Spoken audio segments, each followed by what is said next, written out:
Alright, play number 2, series number 3 here, guys. I've got a 2nd and 4 going on here, ball on a 35 now. Everything else is the same. Well, 56 seconds left in the quarter. As you can see, I am in the I formation. I'm running a power to the left. Obviously, when you call a power, it's always going right, and that's where I initially was going to go. He started off in a normal 4-3 where his Sam was here, his Mike was right here, and his Will was here. So if he'd have stayed in that, I probably would have went power to the right. He ends up overshifting his linebackers, excuse me, basically into a 4-3 over. So I go ahead and change the play going to the left now. I don't switch I just do the quick flip of the control stick. I didn't go ahead and flip the tight end, obviously. I still feel pretty comfortable with it. I have numbers to this side, so I have 3 guys for his 3 here, plus I have a pulling guard, so that adds 4, and then I have a fullback too. Typically when you run a power, when you run it in the game, which is obviously an NFL game, and the way it's run in the NFL, typically your outside lineman or tight end is going to block the defensive end. College or high school, typically you're going to get a kick out from your fullback. You're going to get a double team, or in this case you an inside release to that backer. Down block, same pulling guard. He's going to look inside out, eyeballing this backer to see if he comes free. If not, then he'll look up to the safety. So in this case, it's basically the same thing as far as what the rest of the line is going to do.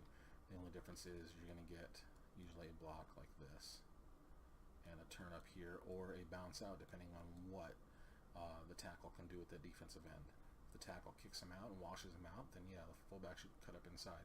If he's able to log him or hook him, then yes, the fullback should lead to the outside in that case. In the game, typically, if I remember, even on the PS4, I believe both times, both games, whether it's PS3 or 4, they usually go inside almost every time. So we'll go ahead and run through this play and see what happens. Again, it looks like he's in the same defense. Like I said, he started off in a 4-3. All he did was just overshift his linebackers into the 4-3 over. Coverage-wise, looks like a man 2 or a cover 2 of some sort. Whether it's 2 or 2 sync, I couldn't tell you right now at least. So let's go ahead and run through the play and we'll see what happens.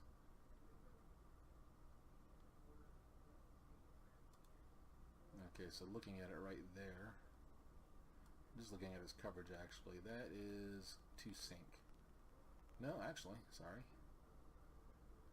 That very well could be a, oh gosh, man, shoot, a robber. There you go. Couldn't think of the name for some reason.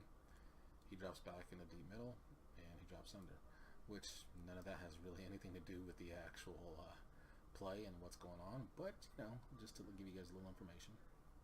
And just so you can see it and understand it a little bit. Alright, so as we come through here, my tackle does a great job of just locking onto him. Like I said, probably my best lineman, and I have a pretty darn good line. Obviously, that's what the Cowboys are known for. We get the nice pull out of the guard, and my fullback's leading up the hole there. So usually I tell you, follow your fat men.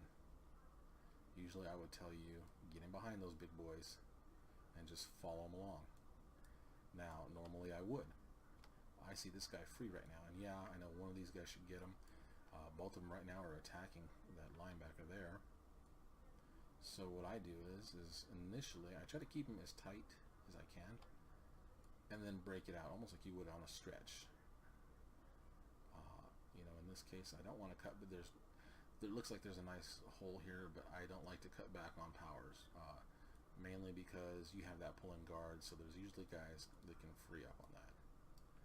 So power, you want to either get right behind your lineman, follow it, which is typically what you always want to do, or if you should see this, like I said, I see this right here where he's got a nice block on him, even though he doesn't have his body on the outside shade of the guy. Wow, traffic. He doesn't have the outside angle on the guy, leverage on him. He's still locked on nice and tight, so I feel comfortable that I can get outside before this guy's able to come off. And that's exactly what happens. You can see Tyron just redirects and ends up locking up again. So now it's just this one backer to worry about. And I need to get to that orange line. Now, yeah, of course, everybody would love to get big plays. And actually, I think this looked like it would be bigger than it actually ended up. But, that's just how the cookie crumbles sometimes. Guys got free there. So I just turn it up and get my first down. So obviously, grade-wise, it's a +1 for play success. I got 4 yards. In this case, even if it was only 2 or 3 yards, as long as I get the first down, I'm going to call it a success. So in this case, though, it was a 4-yard gain, so 1 point for that, and then doing my job, another point for that. You know, like I said, I could have kind of gotten right behind him, but as you can see, he makes the block, but it also, he doesn't get great movement. So with this guy coming here, I would be giving him the opportunity to make a tackle for maybe only a 1 or 2 yard gain. So I think the bounce was justified in this case, and I get the first down, which is all I really cared about. Like I said, guys, when you're running the ball, if you're comfortable going for it on 4th down, you want 3 yards per play, whether it's run or pass. Obviously, you would like to get more, and that's what you're always working for. But if you're getting 3 yards per play and you're comfortable going for it on 4th down, you're getting a first down every 4 downs, which is fine. That means you eat up clock. You're just driving the ball methodically downfield, and then you're going to get in the end zone.